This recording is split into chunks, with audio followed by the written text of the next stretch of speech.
that are under their purview, are there any aspects of the budgets for their agencies that have some, monies that could possibly be redirected to homeless services?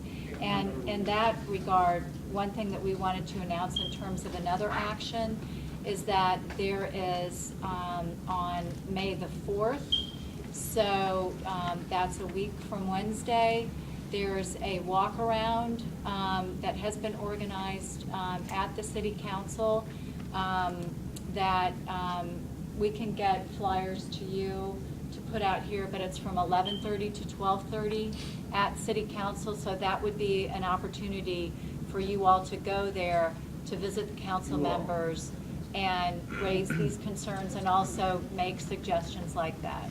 And I have a sign-up sheet here if anybody wants to sign up for that. And just on taxes, I do think people should, we can still ask for more revenues. I don't think we shouldn't be asking for that personally. I mean, the mayor's proposal is to increase taxes on people who earn over $200,000 a year, I believe. And so there is a movement to reduce that to raise taxes on everyone who earns over $100,000 a year. And to raise it more than the mayor is proposing it be raised. He's proposing it be raised by a tiny percentage. 0.4%. People would have to pay maybe like $200 more a year in taxes, people who are making $201,000 a year. It's really not that great an increase. So if that could be increased at a higher percentage rate and on people earning half of that. So I think SOS is one of the groups that's proposing that, and I think that we should probably all support that too. And I think we can go to council and say, look, you either need to find money in other agencies' budgets or raise more revenues. You need to do one or the other. That's your job, but your job is also to protect the most vulnerable folks in the district. We got to protect the most vulnerable. Well, we don't want to chase the people who are paying the most taxes out of the city. Yeah, I don't think $200 is going to chase them out personally. I think they're here for a lot of reasons. There are some people already leaving the city. Taxes. Before I got sick, I helped move out a company out of this city because the taxes are so high in the city. Okay, I'm going to put up what Albert says. We got to get middle-class America to come to City Hall with us. We got to get every homeless person we can possibly get off those park benches to come down. If they don't want to speak, stand outside with a sign. Don't cut IDA. Don't cut the housing program. Don't shut the shelter system down. Help the future. Do a better job with the family shelters out there to do it. Now, how do we get those people from the benches in the middle class America that might be affected down the line somehow? Yeah, but actually, I want to go on the record as saying this, that first of all, we shouldn't just organize around one event. We should organize just for the sake of organizing and having an ongoing homeless coalition. So I don't want to call people together just for one meeting and then have them disband. We got to have this ongoing unity amongst the homeless community. And we got to have this ongoing strength. And also, what I want to say is that a lot of folk want to be nice to the politicians and go to them, just in a real soft, sweet kind of way. But I personally am a candidate for being a bit more aggressive or attitudinal might be the word.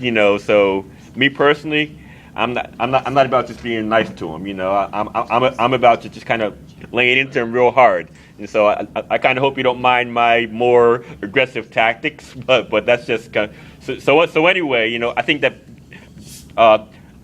while we're here today, we should exchange contact information and make sure that we all stay in contact with each other and that we come together on a regular basis down here in this room, because Rico, the man right there, has actually offered this room with an open invitation, so we can organize and be stronger.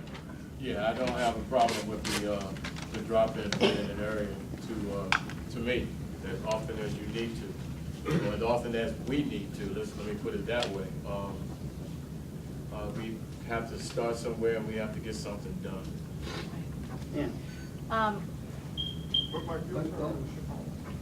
Yes, I personally would support Mr. Sheptock's view and desire that we have to be a little bit more militant in how we approach this thing.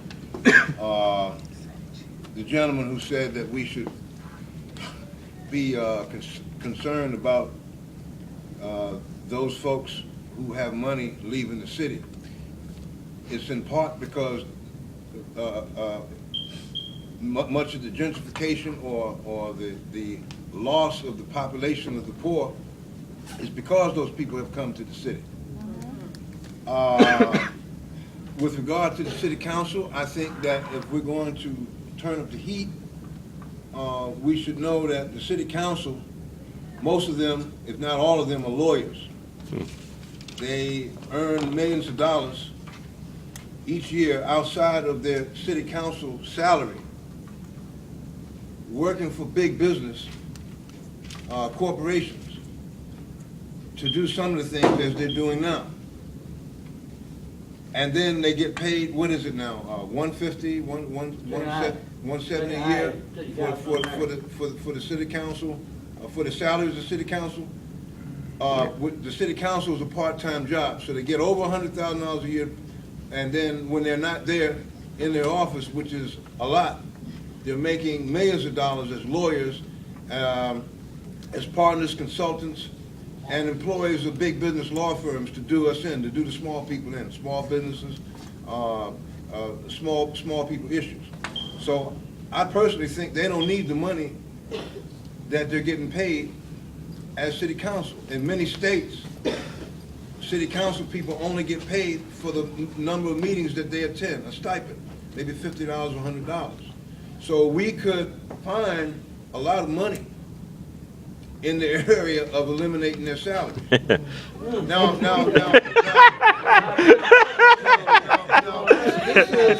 this is, bear with me. Okay. Bear with me for another minute here. I too, again, share Mr. Sheptock's view that we need to take a more militant approach to this. Now, next year there's going to be an election, right? You're right. Is that right? Right. There is no reason why from this from the so-called homeless community and other grassroots levels of DC government that we should not attempt to put a referendum before the citizens of this city to have the city council not get paid the salary that they're getting for an outside job, as well as to eliminate their family members from working for these other people too. Threaten them in their pockets. Let them know that amongst the homeless, there's wisdom down here, there's energy down here, there's militants down there. If we threaten them in their pockets like they're trying to put us out on the street, that might cause them to come to the negotiating table. I don't think some namby-pamby, weak-kneed strategies and tactics are going to bring them to the table. They have to, some fear has to be put in them. Amen. And I think I think you touched on something about how the money has to come from somewhere. Right. And you point out some of the ridiculousness of salaries and Right. people. But in addition to pointing that out, I want to say again that if they heard that we plan to put if anybody doesn't know what a voters initiative or referendum is, it is simply that this issue is put on the ballot. That we don't feel that the citizens of DC, many who happen to be homeless, don't believe that the city council should be paid over $100,000 a year for a salary that is a part-time job. They don't need the money anyway because they're making millions of dollars as lawyers when they're not in the office, which is most of the time. If they find out that such a threat is coming from the grassroots, that might back them down some. They might force them to the table. Okay. I'd just like to second that with one thing. I know we talked about this over at Bread for the City, a meeting we had a couple of weeks ago. One thing about trying to start a recall effort on the mayor. Yes. Because not to saying that it would be successful, but just to put it out there. You know what I'm saying? One of the things we might need to try to put out there that, amongst the homeless community to try to get people involved. Because I think the most important thing is for us to do is try to build our awareness. And if you can try to build one other person's awareness about what's going to be happening, And, you know, going out to these places and, you know, like these right here, we need to like flood the city with these. Yeah.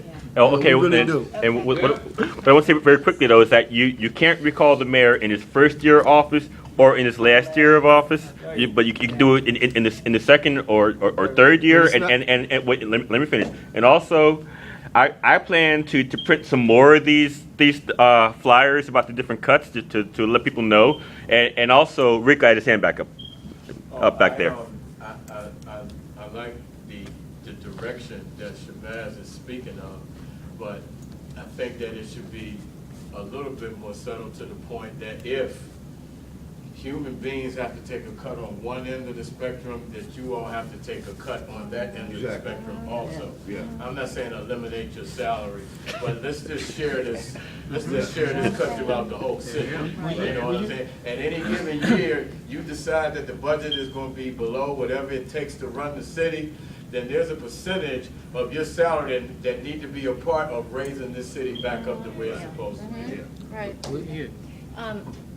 Those are fantastic ideas, and I think the idea of this group continuing throughout the year on a regular basis to bring those things up is fantastic. I also think, I mean, we were just saying, you know, why not get someone on the ballot? Again, even if,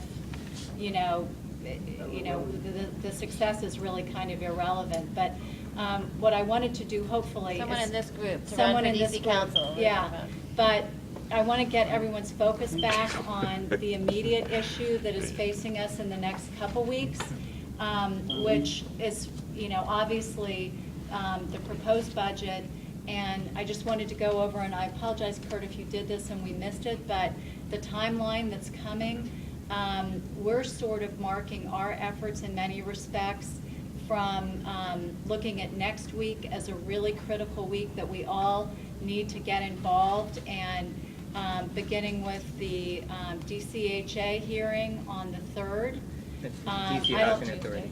I'm DC sorry. House, so they moved that hearing from the 5th from the 3rd, right? Right, it's the 3rd. Okay. Tuesday. It's Tuesday the 3rd. And what's the time and huh? It's late in the day. I mean, they keep changing the times, so you can check online. Maybe Eric, I'm not really sure actually the time, but it's been moved from the 5th to the 3rd. What's the address? The address is at the City Council building, which is 14th and Penn. It's I'm sorry, the Wilson building. So is the 3rd, the one that, it's supposed to have been a rally, it's supposed to have been involved with. On the 5th, a rally on the 5th. No, the rally on the 5th, we've actually changed. So it should be moved to the 3rd then, right? So no, there's No. no, we just go Yeah. Tuesday. I thought the rally, Okay, what's gonna happen, let me just set out the timeline. So there's the DCHA hearing on the 3rd, the afternoon of the 3rd, and you'll have to confirm that time. On the 4th is, as I said, the walk-around at City Council at the Wilson Building from 11:30 to 12:30. What is gonna happen on the 5th now is, instead of that rally, what is going to happen is this call to action that Marta talked about in the beginning, and we've passed the flyers around. We've got some more. So anyone who has not gotten one of these, please grab it. And we're really trying to flood the council, like shut down business there. Like we're hoping for 10,000 calls to Or council members emails. and emails so that they can't do anything else At but, a minimum. but, We but, can send down and go to coalition guy. and we want everyone to do it between 9 and 12. So the only thing coming into people's inboxes and their voicemails is calls about the homeless services cuts. And, what we have here on the flyer, what we are asking you to do, which is to say that it is not acceptable to cut the homeless services budget, and to tell your city council, each of the city council members, to restore, to add $20.5 million back into the budget. So that is the 5th. From 9 to noon, and we're hoping that those calls and emails be made during that time. The other critically important thing that you can do is then the following day is the DHS hearing itself. And that's at 10 o'clock in the morning at the Wilson Building. On the 6th? On the 6th. So, On the 6th, Friday the 6th. At 10 a.m. At 10 a.m. no. And